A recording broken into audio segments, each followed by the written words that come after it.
Good morning, good morning, good morning. We're glad to see you here. This is the online worship of the Kingdom Fellowship Baptist Church.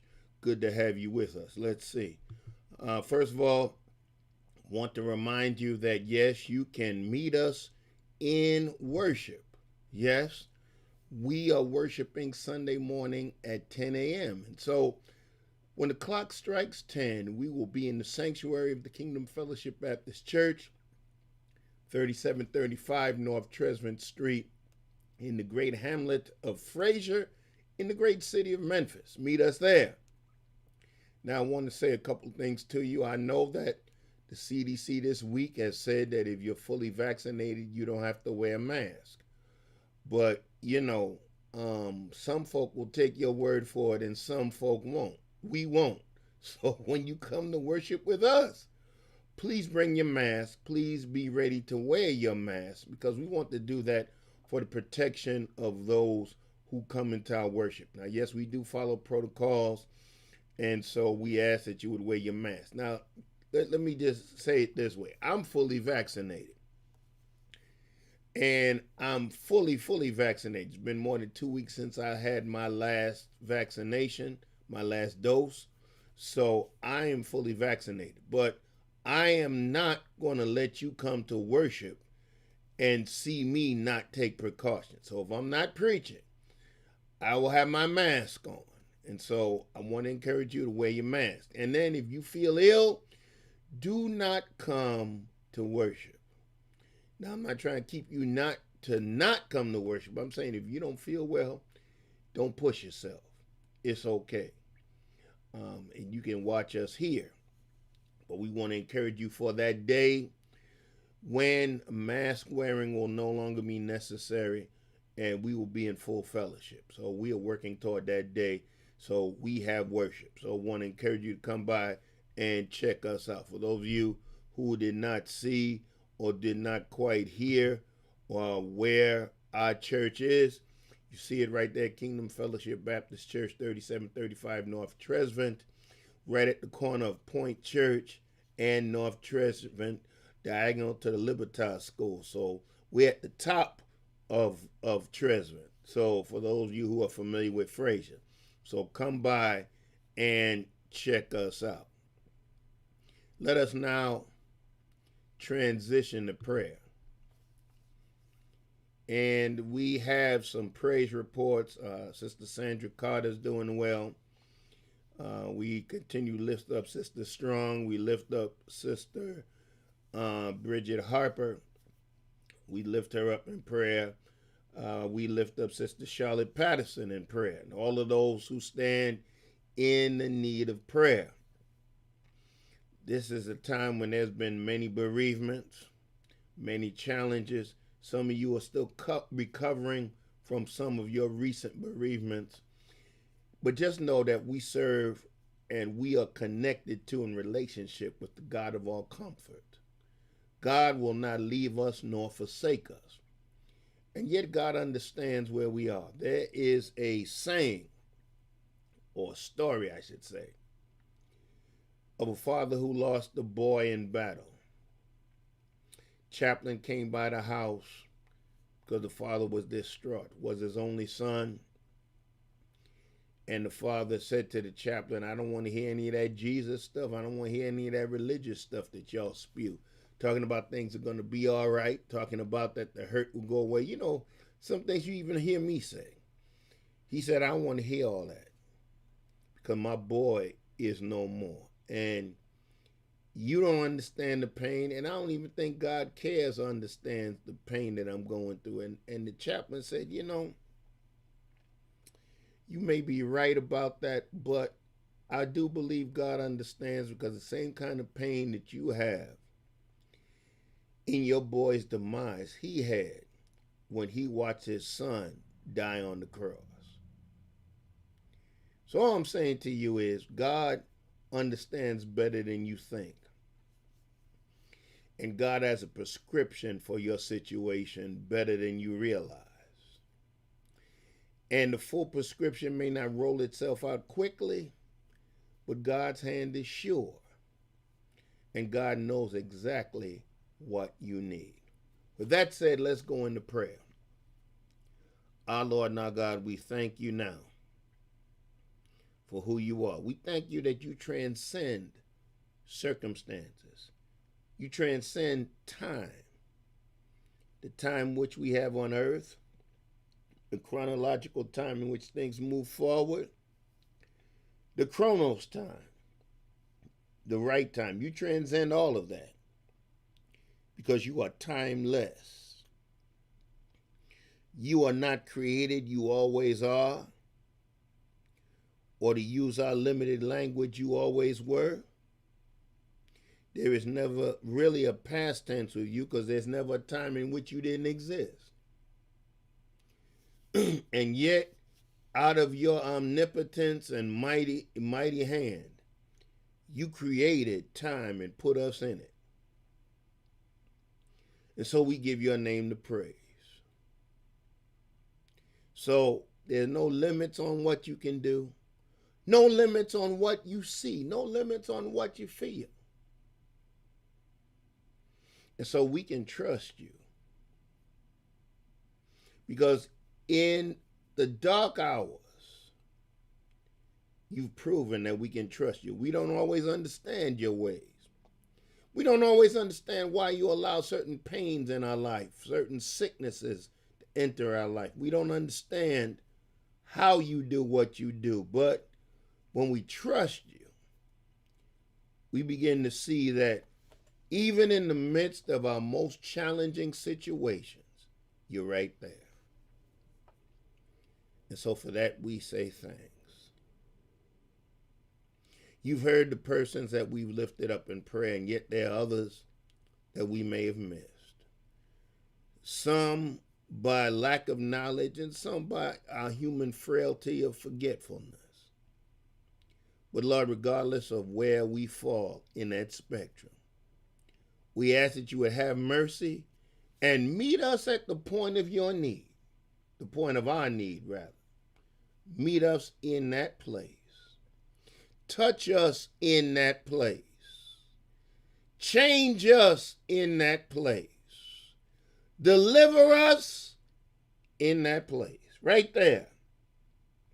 Right there where we hurt. Right there where we lack. Right there where it seems like hope is lost. Meet us in that place. Meet us in that place where people talk about us and it hurts. Meet us in that place where people abuse us and it hurts. Meet us in that place where we focus on quote unquote haters more than we focus on you. Meet us in that place.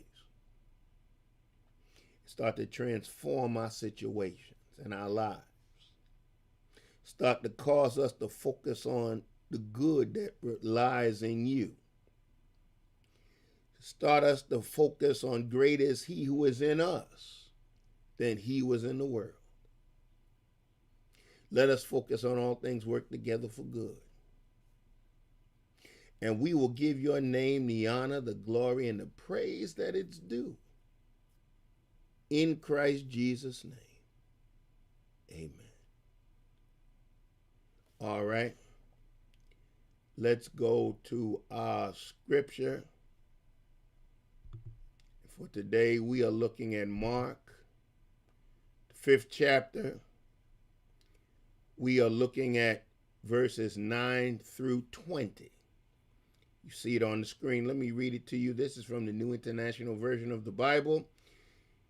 It says, Then Jesus asked him, What is your name? My name is Legion, he replied, for we are many. And he begged Jesus again and again not to send them out of the area. A large herd of pigs was feeding on the nearby hillside. The demons begged Jesus, Send us among the pigs, allow us to go into them. He gave them permission, and the evil spirits came out and went into the pigs. The herd, about 2,000 in number, rushed down the steep bank into the lake and were drowned. Those tending the pigs ran off and reported this in the town and the countryside, and the people went out to see what had happened. When they came to Jesus, they saw the man who had been possessed by the legion of demons sitting there, dressed and in his right mind, and they were afraid. Those who had seen it told the people what had happened to the demon-possessed man and told about the pigs as well. Then the people began to plead with Jesus to leave their region. As Jesus was getting into the boat, the man who had been demon possessed begged to go with him. Jesus did not let him, but said, "Go home to your family and tell them how much the Lord has done for you and how he has had mercy on you." So the man went away and began to tell in the Decapolis how much Jesus had done for him, and all the people were amazed. For our conversation today, we want to talk about what about the pigs and what about the man? What about the pigs and what about the man? Let me do that again. What about the pigs and what about the man? I remember when I first came to Memphis. This was some years ago. And I did one of my first revivals at a local church. Well, let me rephrase that. One of my first revivals in Memphis at a Memphis local church. I had done several before then. And I'll never forget, this was the last night of the revival. And during the invitation of discipleship, a young man burst into the church, walked in from the back, was not in the worship, caught the tail end of the preaching, and started yelling in a high-pitched voice, "Help me!" And he had a paper bag in his hand. Now understand, this church was in the hood. I've pastored in the hood. I've lived in the hood. And so my first question was, what's in the bag? And you have to understand, I was a little squeamish because just a couple of days before, there was a drive-by shooting in front of our church where I pastored. And so my eyes stayed on that bag. And so I was trying to figure out what was going on. And the pastor of the church at that time did not move. I had a couple of members that were ready to take things into their own hands. Matter of fact, there was one fearless sister of the church where I pastored who had some mace in her right hand, and God knows what was in her left hand. And she was looking straight at me and waiting for me to give the nod for her to go to work. It was not my responsibility because that was not where I pastored. So I kept looking at the pastor for a signal. Did the invitation to discipleship. The young man continued to wail. Tried to minister to him. And it turns out that several people in the congregation already knew him, and probably the pastor too.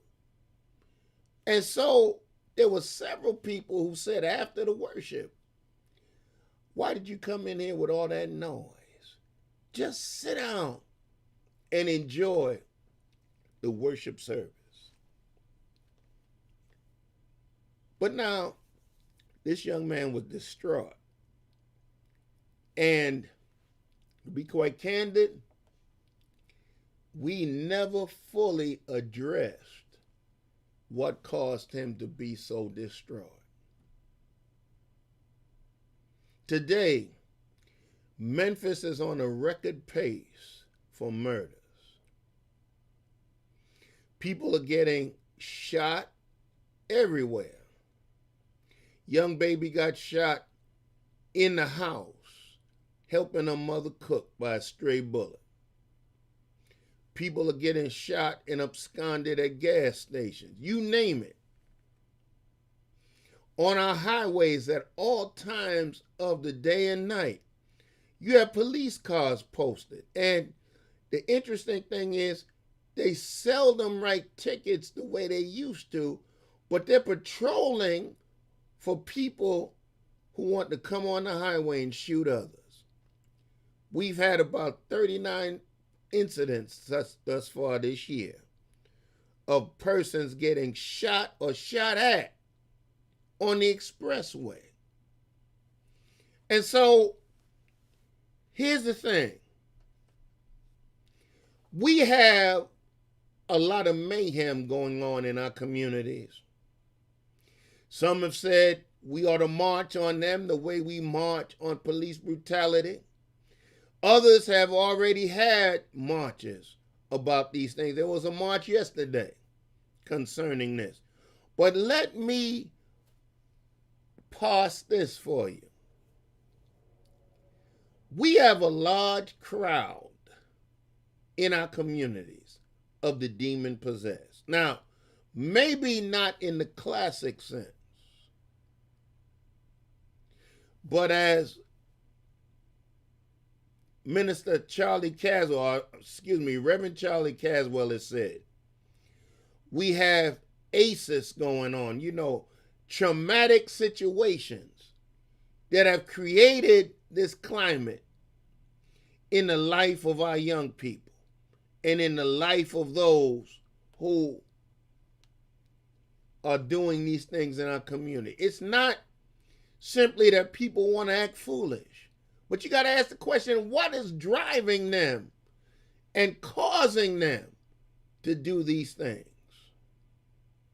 Perhaps COVID and its tensions, people losing jobs, people losing livelihoods are causing it. Could be a whole host of things. Could be the isolation that some have. But whatever it is, things are getting crazy all over our country. And so here's the question that we have to raise. What about the pigs and what about the man? Understand that the quotient in all of this, the connector in all of this, that we could even raise this question, is Jesus. Because first of all, you can't fully cast out demons or heal situations, whether it be communal or personal, I believe, without Jesus. Won't happen, can happen. And I'm not talking about a political Jesus that's tied to a word like being evangelism or evangelical. It's not tied to an ethnicity. It's not tied to a party. So whether you're Republican or Democrat, not tied to that. But it's tied to the Jesus who came down through 40 and 2 generations. That Jesus. It's tied to the Jesus that came up in the dusty streets of Palestine. That Jesus. And I already hear you looking at the news and you're trying to parse that through Israel and Palestine. Understand, Israel, this nation that we're talking about. I'm not talking about the biblical Israel, but the nation of today didn't exist back then. And so that whole area was Palestine as deemed by the Roman Empire. So we're talking about that Jesus that didn't look like the marquee figure of Jesus, but had hair like lamb's wool. You see this hair? Feet like burnished brass. No, you can't see my feet, but you see the brass in my face. That Jesus. And so here it is.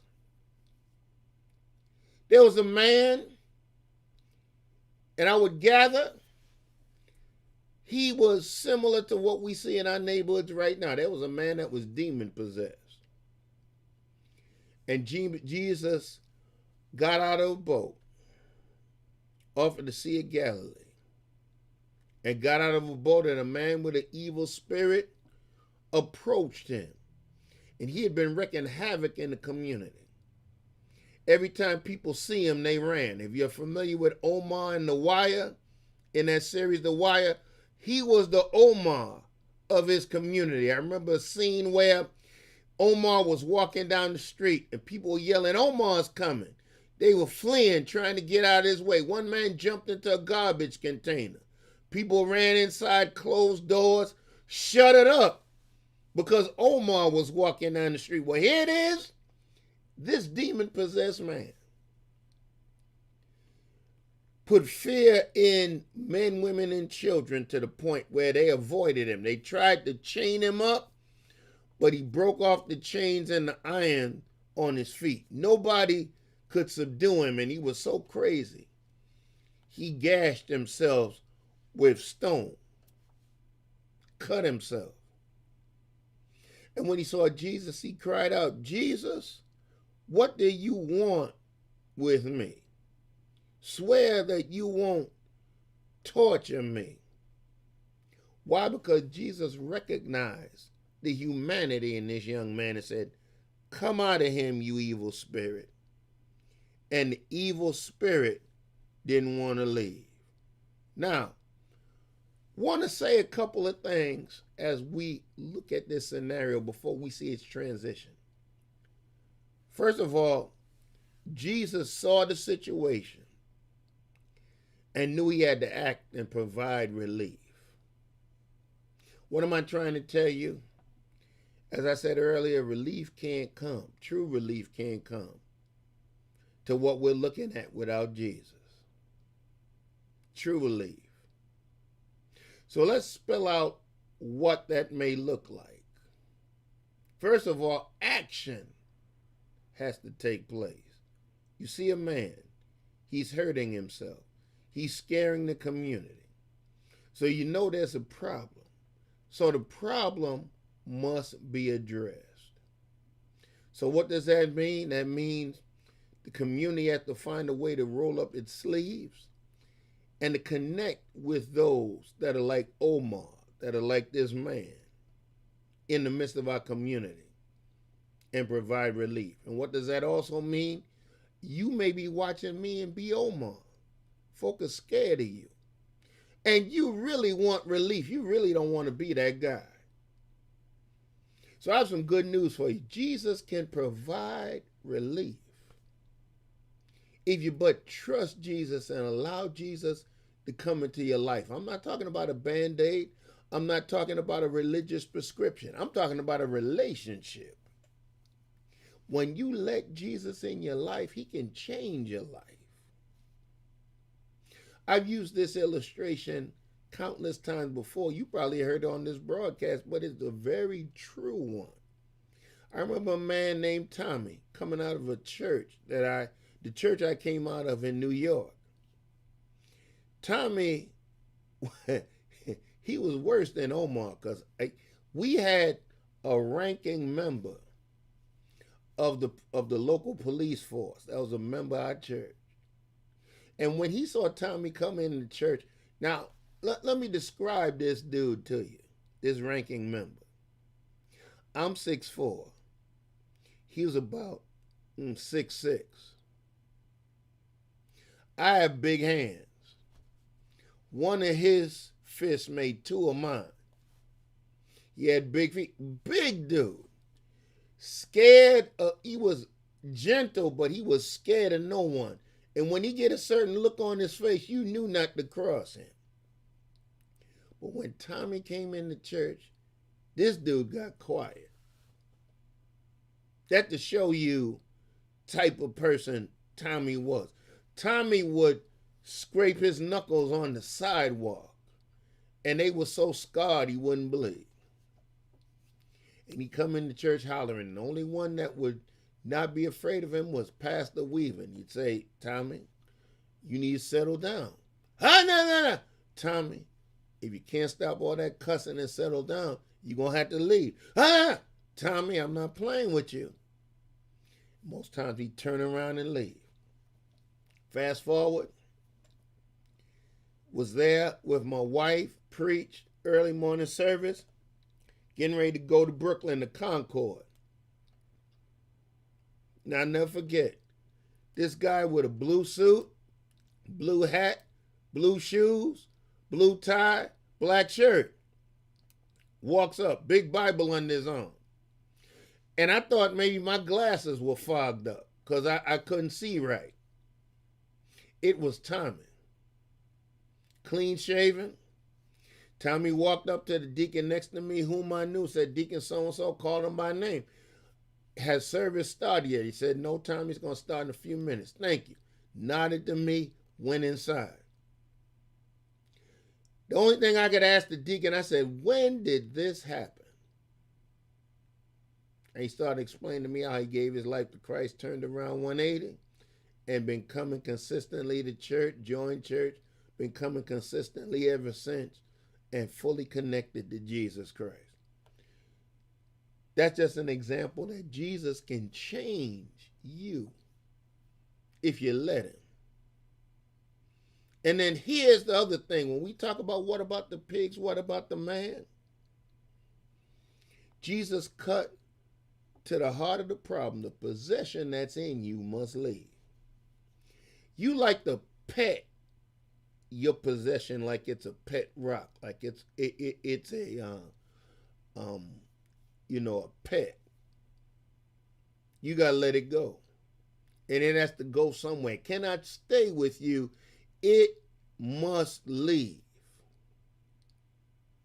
So, what am I saying? What we're talking about is going to require more than a band-aid, more than just behave yourself, more than be respectable, but that which plagues us must leave. Because if you try to tell the demoniac to behave himself, he'll laugh. Or he might behave for a season, but the thing that's plaguing him, that's causing him to act out in the first place, if it remains, he won't change. But it must leave. It was the factor driving him to be confrontational to Jesus. So don't you think that all of the problems that some of our people have to be addressed and it must leave? And don't you think the problems in your life, instead of us petting them like, they pay rent, we got to kick them to the curb and tell them to leave? And so it's time for change. And you have to understand that Jesus asked this demon, what's your name? Didn't ask the man, asked the demon that was creating a problem with the man. The man said, Legion, for we are many. Understand the concept of a legion. A legion was a group of soldiers. In the Roman situation, it was 5,000 soldiers made up a legion. So imagine, all of these demons are in this man. So understand what the demons were saying. Demons were saying, now, Jesus, we know you can put us out of business. So instead of putting us out of business, let us at least, even if we can't bother this man, at least let us stick around.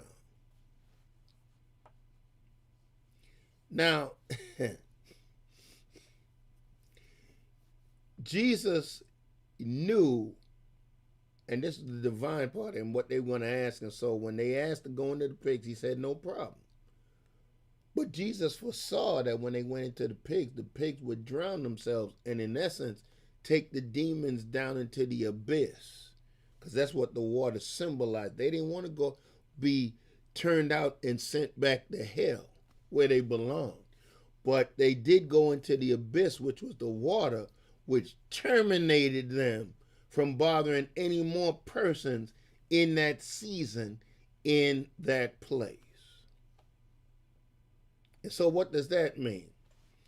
Jesus wants to eradicate that which is wrong. Jesus doesn't want to put a band-aid on it, but Jesus wants to eradicate it. But see, here's the thing. We're in a region of Jews, and these are Gentiles, because Jews didn't fool with pigs, because they were considered unclean.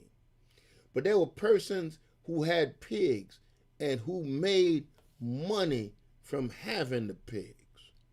And so now, in the midst of a Jewish region,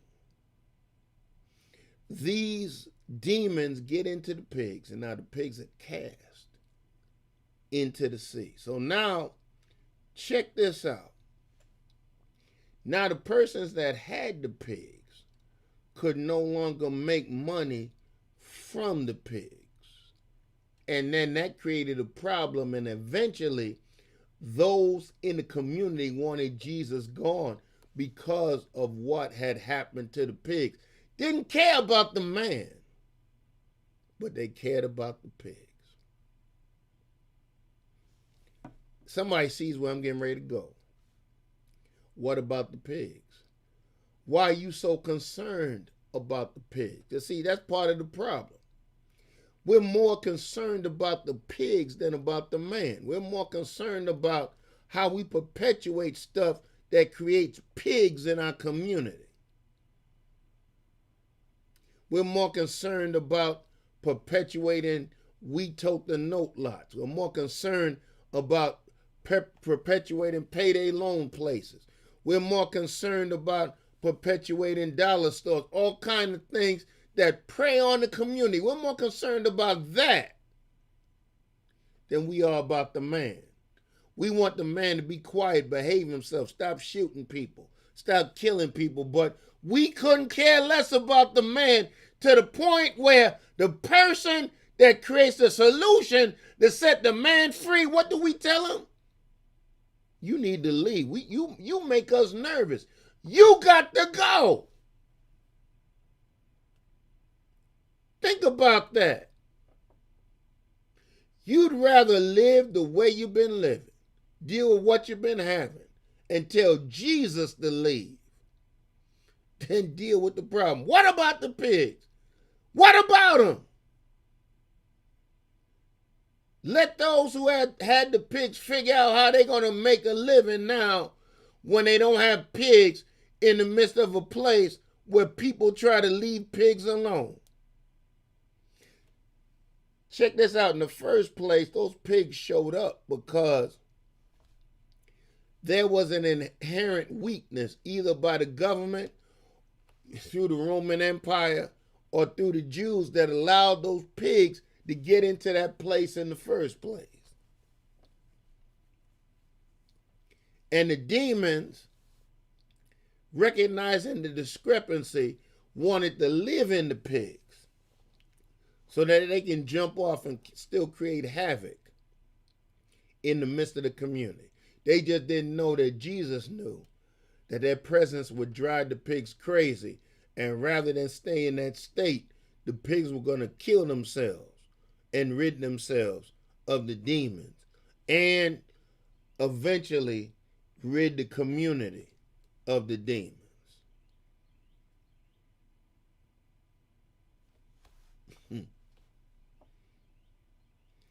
So, what am I saying? Pigs got to go.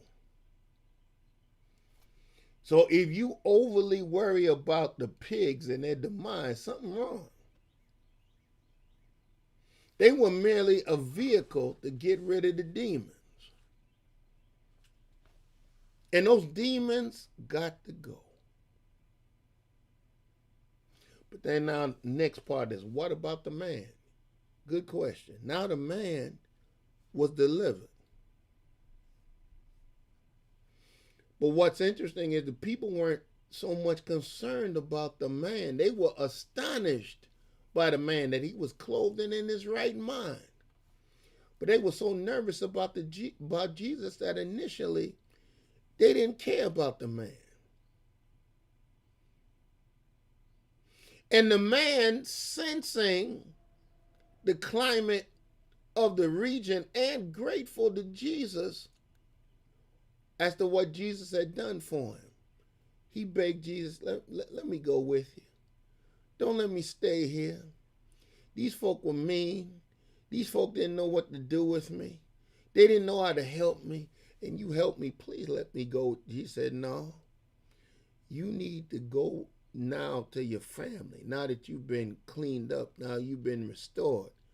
And tell what the Lord has done for you. And as he did that, he told it everywhere he went, and people were amazed. So what about the man?